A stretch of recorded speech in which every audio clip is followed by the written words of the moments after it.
بسم الله الرحمن الرحيم اللهم صل على محمد وآل بيته الطيبين الطاهرين. Frères et sœurs, chers téléspectateurs, assalamu alaikum wa rahmatullahi ta'ala wa barakatuh et bienvenue dans notre 7e nuit du jour de deuil de Fatima Zahra alayhi salam, ou ce qu'on appelle Al-Ayyam Al-Fatimiyya. En fait, c'est la première Ayyam Fatimiyya qu'on commémore ensemble avec notre cher invité, le frère Ibrahim Tilijalou. Salam alaikum, cher Ibrahim Tilijalou, et bienvenue à nouveau sur notre plateau. Wa alaikum assalam wa rahmatullah, merci bien.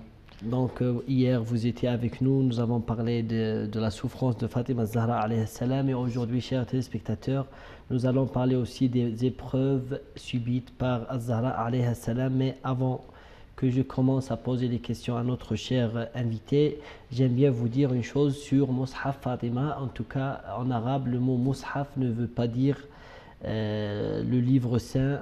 En fait, Mus'haf, c'est dérivé du mot Sahifa ou Suhuf. Eh ben, ce n'est quel livre que Fatima Zahra alayhi salam. En tout cas, il y a des traditions comme des hadiths, en tout cas pour Fatima Zahra alayhi salam. C'est Gabriel qui était venu chez Fatima Zahra après le martyre de son père sallallahu alayhi wa sallam pour la soulager, alors que Fatima Zahra alayhi salam elle dictait à l'imam Ali alayhi salam, il a écrit, et puis aucun parmi les partisans de Ahl al-Bayt alayhi salam ne peut voir ce livre. En fait, c'est dans la main de l'imam Zaman et n'a rien à voir en fait avec le Saint-Coran. Alors, cher invité, ou bien cher Ibrahim Tilijalou, je commence cette émission qui parle de Fatima Zahra alayhi salam et sa souffrance par Bayt al-Ahzan, la maison des tristesses qu'on attribue à Fatima Zahra alayhi salam. Ça veut dire quoi et ça sert à quoi en fait?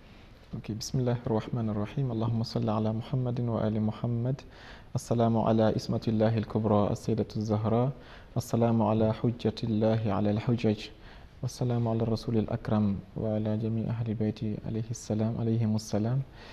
Et frères Hamad, assalamu alaikum wa rahmatullah, et merci de votre question qui est très bienvenue par rapport à ces journées de deuil attribuées à Sayyida Zahra alayhi salam. Comme vous le savez, toute personne pour exprimer son deuil a besoin d'un local qui est un local correspondant à son état. Et le local que Sayyida Zahra a trouvé pour exprimer son deuil et sa tristesse face aux épreuves qu'elle a subies, c'était une maison qu'on l'a nommée Baytul Ahzan. C'était la maison des tristesses. C'était, disons, son coin à elle où elle pouvait se retirer du monde, aller exprimer ses shakwa, ses plaintes. C'était le refuge de Fatima Zahra pour s'exprimer. Pour s'exprimer, pour exprimer, disons, son mécontentement, pour pleurer devant Dieu, pour se plaindre à son papa, le prophète Mohammed, qui venait de décéder, sallallahu alayhi wa alihi, et pour montrer aux gens que vraiment, tout ce qui se passe dehors ne l'intéresse pas et ça n'a rien à voir avec l'islam. Donc c'est cette maison dans laquelle pendant 6 mois Sayyida Zahra a vécu après le décès de son papa. C'est cette maison qu'on a appelée Baytul Ahzan. Et dans cette maison, elle a donné des leçons. Cette maison n'était pas qu'une maison, disons, ordinaire, c'est une maison symbolique. Si c'était vraiment... Nous savons que l'islam, c'est le plus grand souhait de Sayyida Zahra, c'est que l'islam puisse progresser, avancer. Pourquoi après le décès du prophète n'a-t-elle pas rejoint le système califal pour aider à sensibiliser les gens, à éduquer les femmes, à propager l'islam? Pourquoi a-t-elle préféré se retirer dans une maison? Ça montrait que tout ce qui était déjà hors de cette maison n'était pas islamique. Que si nous voulions chercher le vrai islam, il faut rentrer dans cette maison de tristesse et poser la question à Zahra. Pourquoi vous êtes venu ici et pourquoi vous n'êtes pas sur le terrain pour essayer de propager l'islam? Elle a fait ce tact-là pour frapper la conscience de nous qui viendrons après. Ce n'est pas pour rien. Donc cette question, elle doit être promulguée. Pourquoi Zahra s'est retirée? Pourquoi a-t-elle interdit au calife de lui rendre visite? Pourquoi est-ce qu'elle a caché sa tombe? Ce sont des questions qu'elle a fait.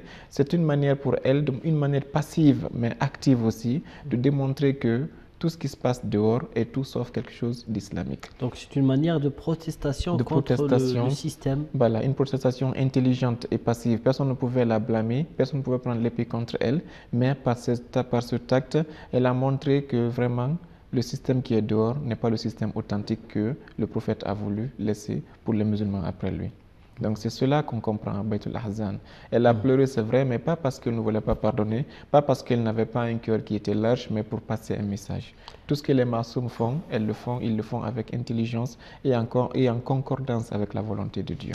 Justement, merci beaucoup en tout cas, mais justement vous avez dit que Fatima Zahra alayhi salam, elle a voulu que sa tombe soit cachée et surtout que certains parmi les compagnons ne soient pas présents dans le funérail de...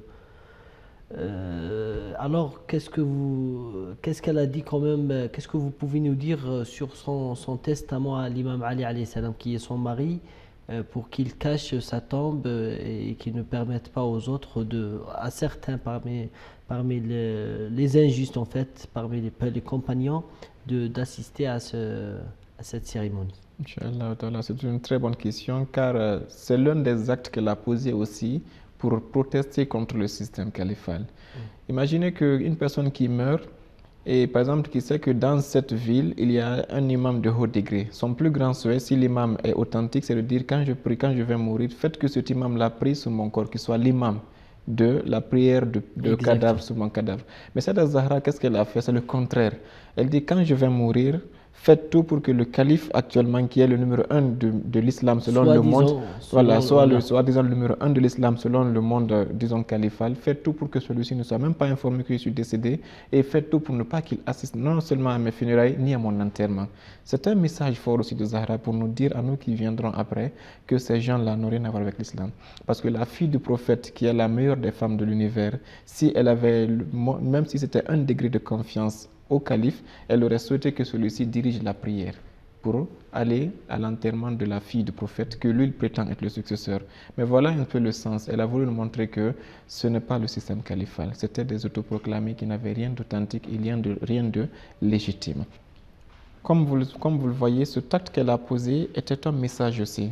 Le fait d'interdire au calife d'assister à ses funérailles et à son enterrement montrait que ce ne sont pas des personnes légitimes, ce ne sont pas des personnes, disons, dignes de succéder à son père, le prophète Mohammed sallallahu alayhi wa alayhi. C'est le message qu'il faut voir. Et comme vous le savez, pendant, disons, cette période-là, ces gens se sont frustrés. Ils ne sont pas laissés les bras croisés, les califes et leur système. Et justement, je voulais savoir quelle était la réaction en fait des califes au mois de Abu Bakr et Omar. Ils étaient les deux ensemble contre Zahra alayhi salam. Qu'est-ce qu'ils ont fait quand elle a dit ça à l'imam Ali alayhi salam et à la fin ils n'ont pas assisté? Oui, disons que quand elle a su que la maladie qu'elle avait, disons une maladie aussi qui a été provoquée par, disons, l'injustice qu'elle a subie, par cette invasion qu'elle a subie. Et c'est pour cette raison qu'on dit le martyr de Fatima Zahra. Elle a été vraiment martyrisée. Elle était une femme enceinte en état de famille qui avait les souffrances de la grossesse en elle, le souci de Baytul Ahzan, qui a avorté Mohsin, qui a été vraiment coincé entre la porte et le mur, coincé à telle sorte que le bébé ne pouvait plus supporter, le fœtus est tombé, elle a fait une fausse couche qui ne l'a pas laissé et c'était la cause de son décès. Donc elle avait toutes ces souffrances-là en elle. Quand elle était vraiment dans cette situation, et rappelons un peu cette épreuve qu'elle a subie avant de répondre à votre question toujours, et elle avait des traces de son papa avec elle dans ces situations, en état de famille et avec l'injustice des compagnons. Parfois, elle prenait la chemise de son papa et elle sentait le parfum pour se rappeler de son papa, mais quand elle le sentait, elle s'évanouissait tellement qu'elle aimait son papa et que ce choc lui faisait souffrir. Et un jour, vous savez, Bilal, le muezzin authentique du prophète, quand le prophète est décédé, vous savez qu'il a quitté Médine aussi. La cause n'est pas dite malheureusement, mais si on fouille pourquoi Bilal a quitté Médine après le décès du prophète, parce qu'il a trouvé que la sunna du prophète était... Il a vu que tout était là sauf les musulmans, il a préféré quitter. Un jour, quand il est revenu pour rendre visite à Sayyidah Zahra a dit à Bilal, essaye de faire l'azan pour moi, j'ai hâte d'entendre ta belle voix que tu faisais au temps de mon papa. Tu me rappelles de l'époque de mon papa. Mon papa. Donc Bilal a repris avec sa belle voix l'azan, disons l'appel à la prière. Pourtant, il n'acceptait pas de faire. Jamais il ne l'a fait pour les califes. Les califes ont tout fait, il n'a jamais repris. Dès que le prophète est décédé, Bilal n'a jamais fait l'appel à la prière. Parce qu'il savait qu'il appelait les gens vers Al-Falah, vers, disons, le salut, la réussite. Mais il savait que s'il appelait les gens à ça, il aurait menti. Parce que tout était là sauf la réussite. Il a préféré quitter et aller vers la Syrie et d'autres coins. Donc, Sayyidah Zahra, quand Bilal est retourné un jour pour rendre visite au prophète et saluer la famille du prophète, elle a dit, je veux entendre ta voix et me rappeler de mon papa. Quand il a commencé, il a dit, j'atteste qu'il n'y a de Dieu que Dieu. Quand il a atteint, j'atteste que Mohammed est le prophète. Dès qu'il a prononcé le nom de Mohammed, Sayyidah Zahra ne supportait pas, elle s'est évanouie aussi. Donc, pour dire qu'elle n'a jamais cessé d'être éprouvée du temps de ton enfance, durant la prophétie de son papa et même après le décès de son papa aussi. Donc, vu toutes ces souffrances, elle a dit à son mari, je te donne comme testament, et le testament est une chose sacrée, vous savez, on ne peut pas le violer, que quand je vais mourir, c'est le droit de quelqu'un qui va mourir. Voilà, voilà. Il a dit, quand je vais mourir, ne donne l'information à personne parmi ceux qui sont dans le système califal, même pas au calife ou à ses partisans. Et elle savait qu'elle allait mourir, parce que comment est-ce qu'elle est décédée? Elle se lavait très bien, le lavage de quelqu'un qui est, le lavage, disons, mortuaire, et elle s'est habillée de ce qu'on appelle du linceul blanc, et elle s'est couchée pour dormir. Celle qui travaillait avec elle pensait qu'elle dormait, mais quand ils sont revenus, ils ont compris qu'elle avait déjà rendu l'âme. Elle était complètement prête, c'était une ange, un être angélique qui était là. Mais avant cela, l'imam Hassan, l'imam Hussein et toute la famille étaient venus lui dire au revoir avant qu'elle ne décède. Et là, l'imam Ali avait des hommes de confiance dans son entourage. Ils étaient 7 ou 8 personnes comme Salman, Abu Dhar, Al-Miqdad, etc. Exactement. Ce qu'on appelle les vrais chiites. Les premiers chiites qui étaient même à l'époque du prophète. Mohammed sallallahu alayhi wa sallam. Donc c'est ceux-ci qui ont prié sur son corps et ils l'ont enterré en cachette. Mais quand les compagnons ont compris ça, quand le système califal a compris ça, qu'est-ce qu'ils ont eu à faire comme réaction? C'est une question très fondamentale que vous avez posée. Justement, j'aime bien le savoir, mais ça va être, Inch'Allah, juste après la petite pause qu'on va faire. Chers téléspectateurs, on se repose pour quelques secondes et juste après, nous allons continuer le débat avec notre cher invité. Restez avec nous.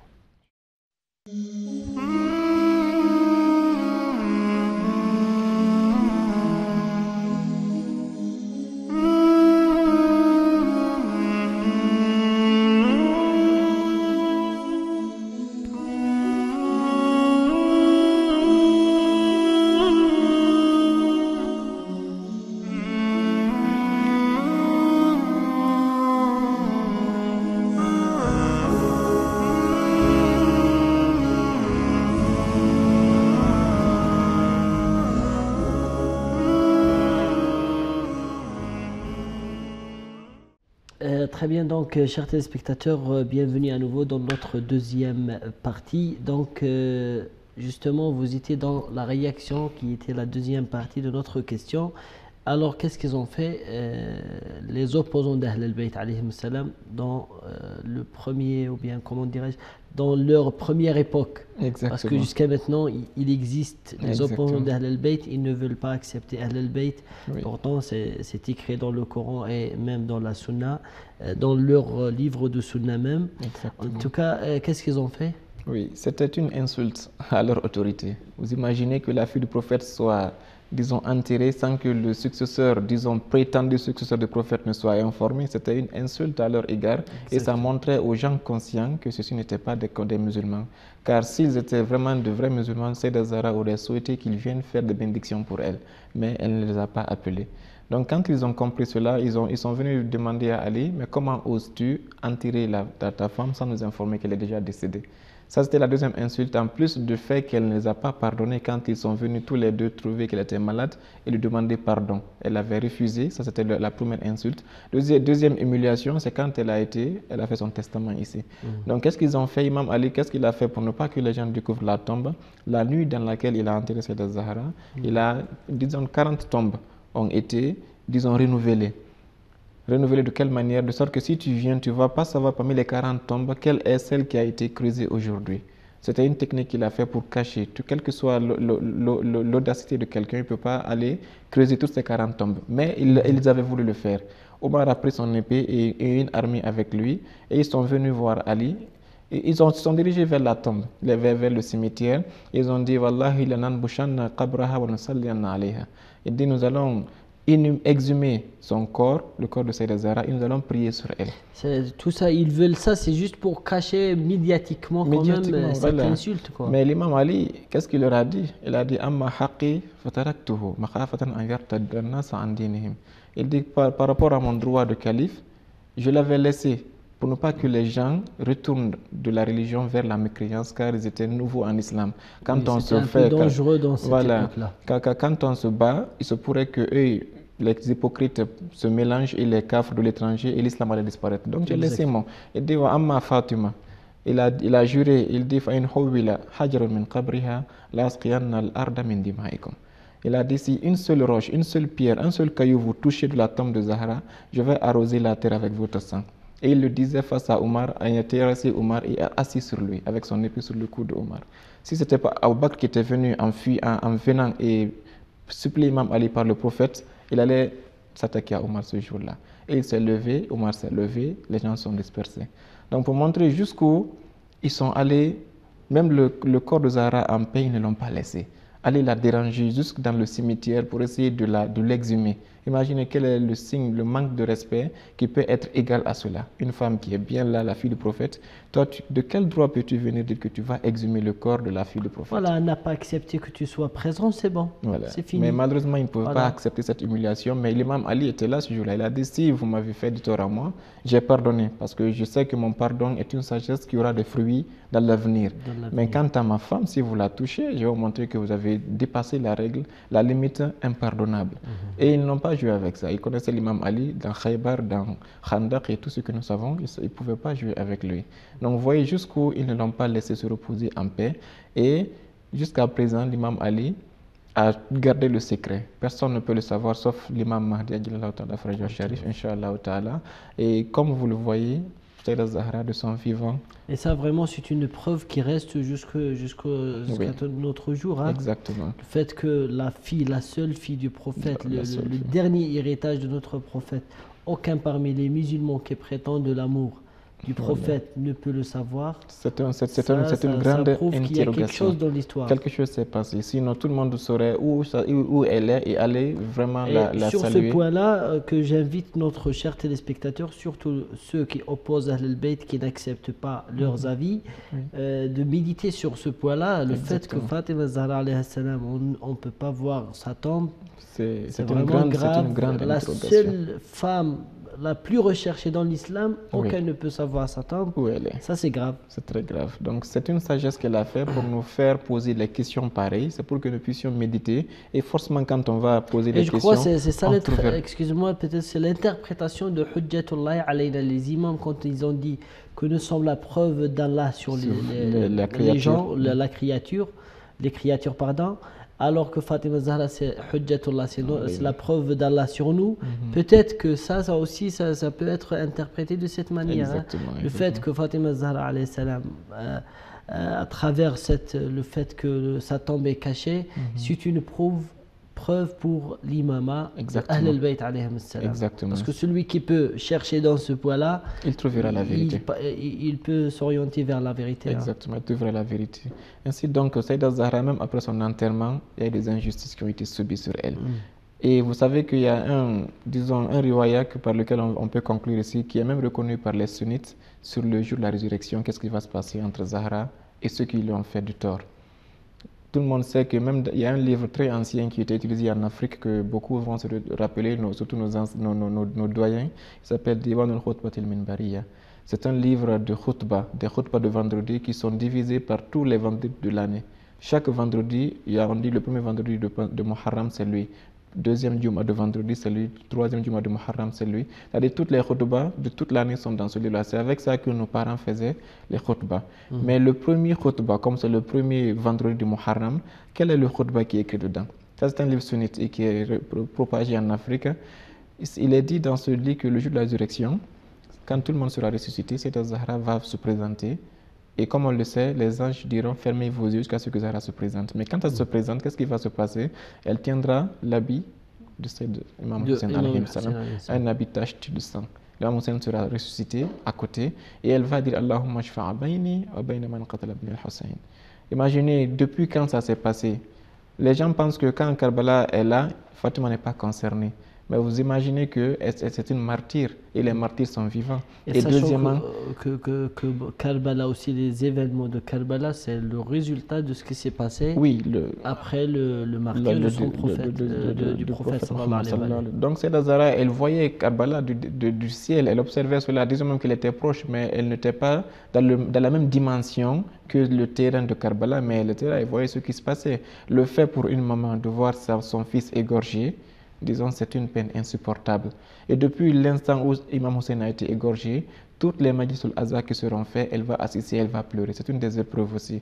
Et cette épreuve ne finira que lorsqu'elle va présenter la chemelle de Hussein à Dieu, pour que Dieu puisse trancher entre elle et les gens. Qu'il venge pour elle. Voilà. Donc vous voyez jusqu'où l'épreuve de Zahra est continue.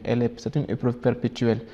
Jusqu'à la fin du monde, elle va exister et elle ne finira que le jour de la résurrection. C'est pour montrer que... Comme je vous ai dit, c'est ça peut-être ce qu'ils voulaient dire les imams. Bon, moi, je ne prétends pas l'interprétation des paroles des imams. Exactement. Sont très supérieures que nous.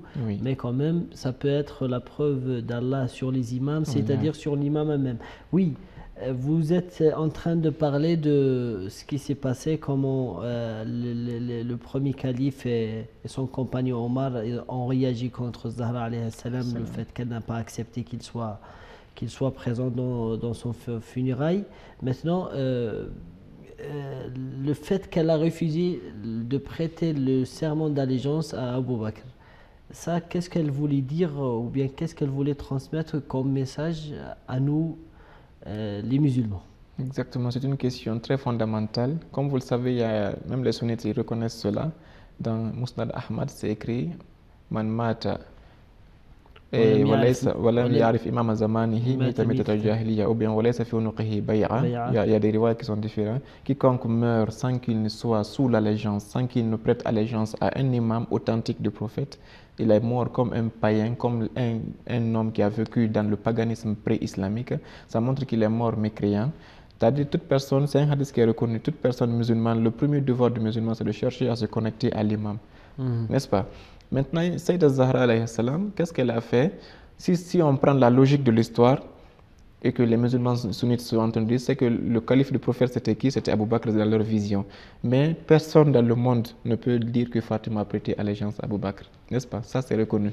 Alors, va-t-on dire que Fatima est morte? Peut-être que l'imam Ali alayhi salam, après son martyr, le martyr de Fatima bien sûr, il a été obligé quand même de prêter cette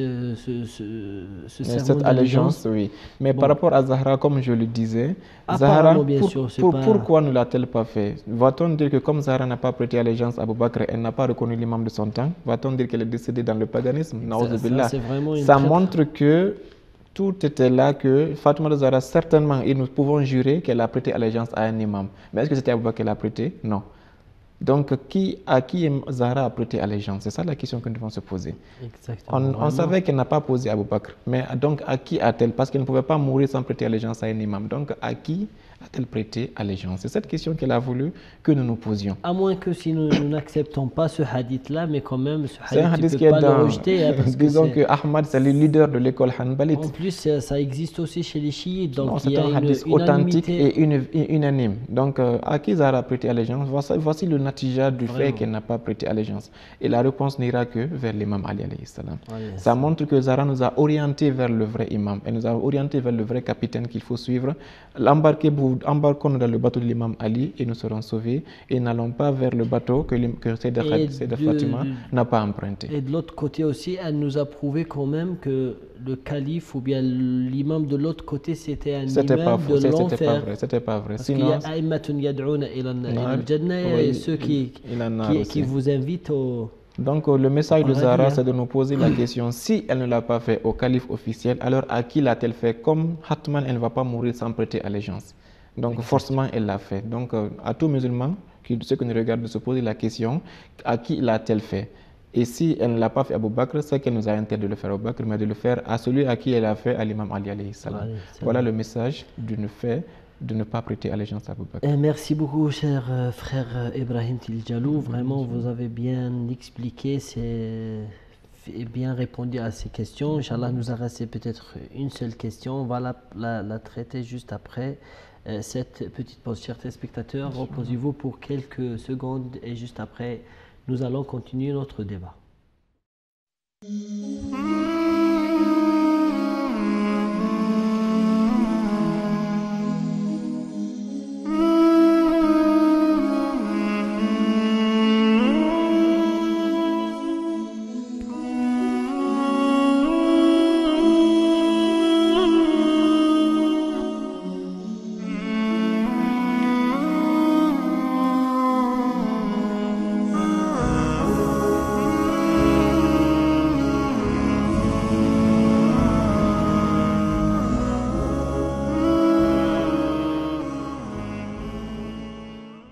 Bienvenue donc de nouveau, chers téléspectateurs, toujours dans les épreuves qu'a Fatima Zahra alayhi salam a subites, et toujours avec notre cher invité, le frère Ibrahim Tiljalou. Donc nous a resté peut-être 10 minutes à la fin de cette émission. Il y a une équation un petit peu délicate. Il y a déjà les opposants d'Ahl al-Bayt alayhim salam, ils parlent des compagnons comme s'ils sont des infaillibles. Ils disent que Allah il est satisfait de tous les compagnons.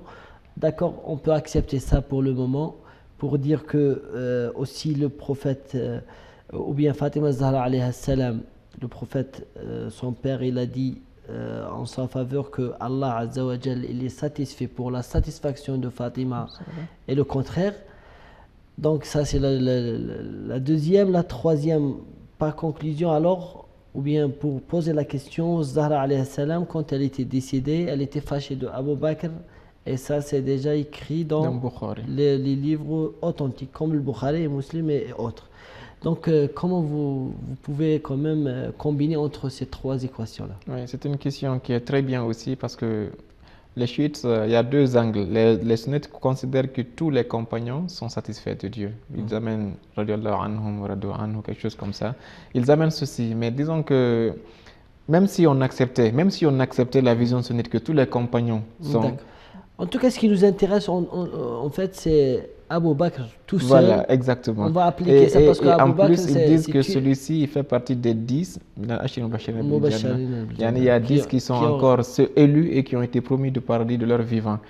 Estimons que tout ceci est vrai. Disons que ne rentrons pas dans les bases des ulama, ceci, cela, disons. Estimons que c'est vrai. Alors, si ça c'est vrai, pourquoi Zahra s'est-elle fâchée contre eux, sachant que la colère de Zahra, c'est l'anti... Et ça s'est prouvé aussi par un hadith. Voilà, le prophète dit que quiconque Zahra est en colère, c'est que Dieu aussi est en colère contre cette personne. Alors pourquoi Zahra a orienté sa colère sur des gens qui seraient donc prétendument agréés par Dieu?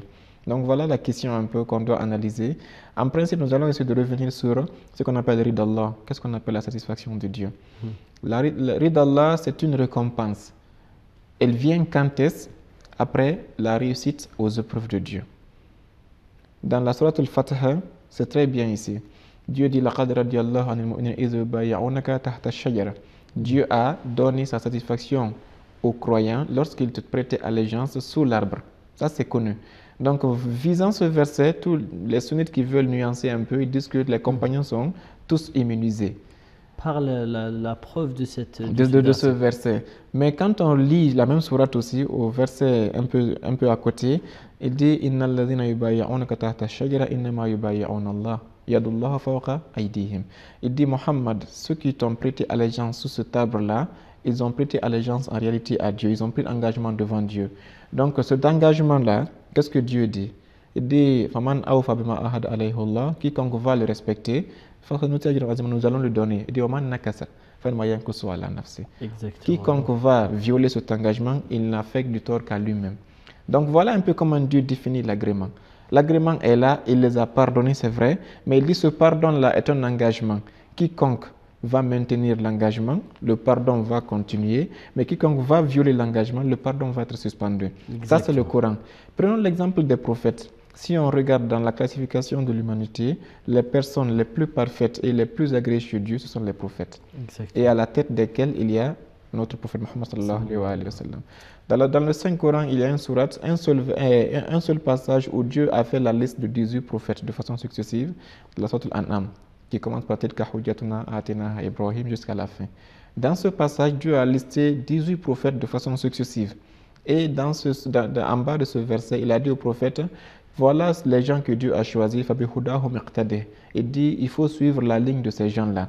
Mais qu'est-ce que Dieu dit après qu'il a dit à Mohammed, voilà les gens que j'ai choisis, voilà les gens que j'ai agréés, il dit, suis-les. Qu'est-ce qu'il a dit? Dieu même a dit à ces gens, il dit, voilà, ashraku la habita anhum ma kanu ya'malun. Exactement. Imaginez, Dieu a accordé ça. C'est pour dire que l'immunité n'est pas perpétuelle, elle est toujours conditionnée par toi, ta conduite. Si tu maintiens l'engagement, imaginez même le prophète Abraham, même le prophète Moïse, Moussa, Issa, ils sont tous cités dans ce verset. Mais Dieu dit que si ces gens-là avaient dévié, ils avaient associé à moi autre chose, j'aurais effacé. Effacer veut dire que j'aurais retiré le don que je leur avais donné. Donc ça veut dire que même les prophètes, avec leur degré d'être des gens qui communiquent avec les anges, ils n'ont pas la garantie de la perpétuation de la satisfaction, à condition qu'ils restent dans le droit chemin. Et c'est ça ce qu'on a vu dans l'histoire de Zahra alayhi salam.